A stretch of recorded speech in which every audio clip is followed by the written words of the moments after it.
Euroregione News. Writers da tutta Europa alla volta di Gemona.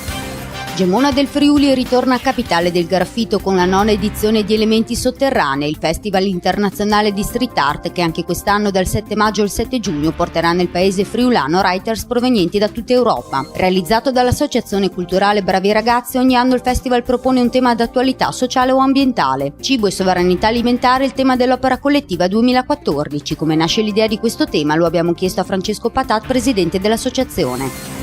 L'idea della sovranità alimentare ci è stata data da persone che frequentano il festival da anni e sono sempre state fonte di ispirazione. Il tema è assolutamente attuale. Una dimostrazione di questo è anche il fatto che la stessa Expo a Milano tratterà proprio questo. Stiamo parlando di un concetto che sembra complesso, sembra astratto, però il fatto di poter decidere cosa mangiare è sulla tavola di ogni persona ogni giorno. Generalmente si associa quest'arte ai giovanissimi. Non è vero, abbiamo il problema, dobbiamo trovare il posto per dormire anche per le mogli, i figli della gente, e questo anche dimostra una cosa, che è un movimento che ha tanti anni ormai e chi lo pratica non è più un ragazzino, sono persone che ormai vivono, insomma hanno una vita vera e molti dei quali sono anche artisti più o meno affermati. I nostri servizi sono disponibili su internet all'indirizzo www.euroregionenews.eu.